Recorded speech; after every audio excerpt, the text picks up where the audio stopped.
Well, this video is my response to a forthcoming state of emergency, in my opinion. Now, what this involves is the forthcoming end of the tenure as Federal Reserve Chairman of Ben Bernanke. It appears the two candidates to succeed him are Janet Yellen, who is fading fast, and the abomination entitled Mr. Larry Summers. Now, in all probability, if Janet Yellen is appointed, she'll probably pretty much continue Bernanke's policies, which is bad enough. But if Lawrence Summers gets the position, that could be catastrophic. Let's get some background on Mr. Summers. Mr. Summers was a pupil of Robert Rubin. He followed Mr. Rubin as Secretary of the Treasury. The two of them wielded all kinds of influence on things. Early, Mr. Summers was in favor of capital gains cuts. So right now, right off the bat, you sort of realize, who he's concerned, who he's working for, who his constituents are in his mind. But then, under the Clinton administration, these two characters simply railed against any form of regulation of derivatives. Brooks Lee Bourne, the CFTC chairman, recognized the nature of these derivatives and the impact they could have. Mr. Summers basically drove Brooks Lee Bourne out of Washington, D.C., sent the person out on a rail, saying, no, you're the one. You're the one with this excessive regulation that could destroy the buoyancy, the future of economic growth.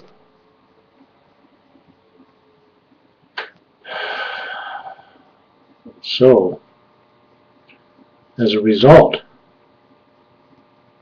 Mr. Summers was behind the banning of any regulation of derivatives because he felt that that was necessary for the continuation of economic prosperity. Of course, there's other things he did. I know many of us fondly remember Glass-Steagall, the law that made it illegal to combine commercial banking and investment banking functions under one roof. Well, after allowing the then illegal merging of Citigroup with Travelers, Mr. Summers was a driving force behind the Graham-Leach bill, which ended Glass-Steagall and allowed the creation of what later became the too-big-to-fail banks. On top of that, he was good pals with a gentleman you may recollect by the name of Kenneth Lay of Enron fame. Yes, Mr. Summers and Mr. Lay met with the California governor over the energy crisis to lecture to him that was not caused by speculation or fraud, but rather overregulation. Now we all know how Enron turned out, but that gives you an idea of his thought process. The man almost single-handedly, along with Robert Rubin and Alan Greenspan, created the ability for these derivatives to flourish. And then when they became attached to mortgage products, that set up everything. It set up the economic collapse of 2007 and 2008, and followed by the Great Recession. The Great Recession still going on, by the way. Then Mr. Summers thinks it's a good idea to become president of Harvard University. Runs into some immediate problems there with insider trading stuff going on with Russia, setting up his buddy Boris Yeltsin so that the two of them could profit together on the situation over there.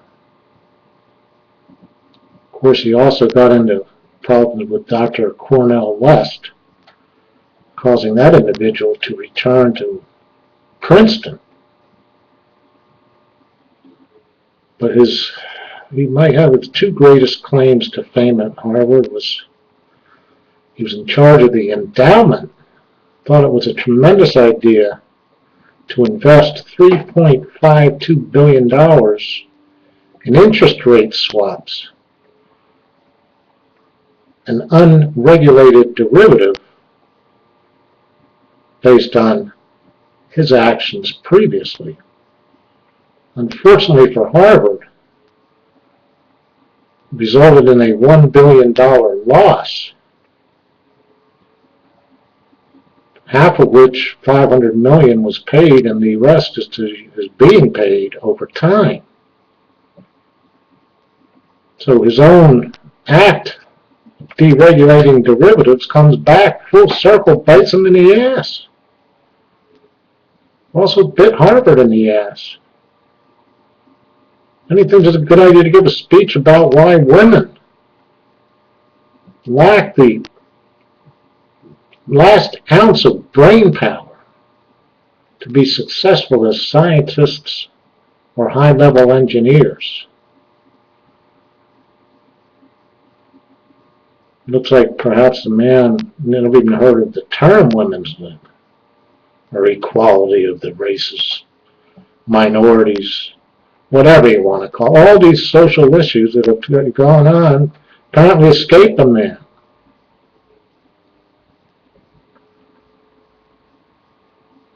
Now,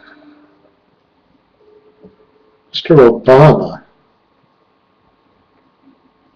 has let a lot of people down, including myself. I was ecstatic upon his election, or election, and re-election for that matter.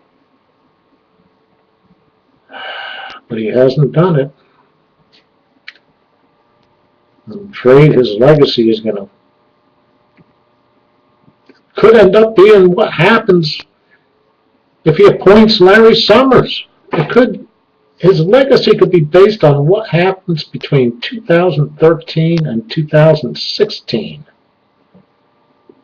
With Obamacare, the economic recovery that's not occurring, and Fed policy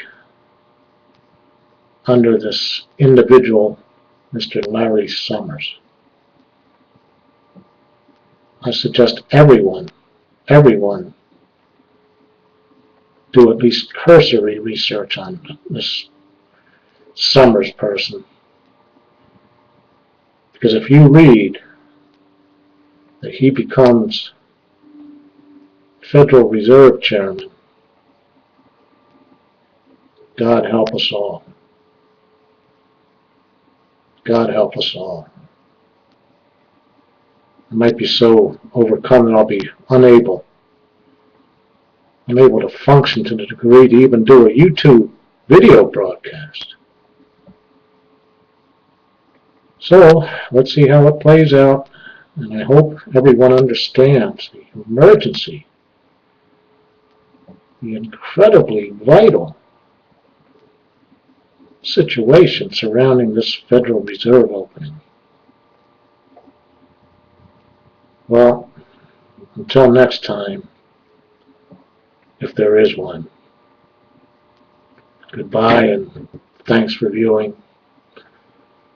Again, my wife says nobody watches these videos except for me anyway, but you know what? You might be one or two out there. Remember what I said about Summers. The man is bad.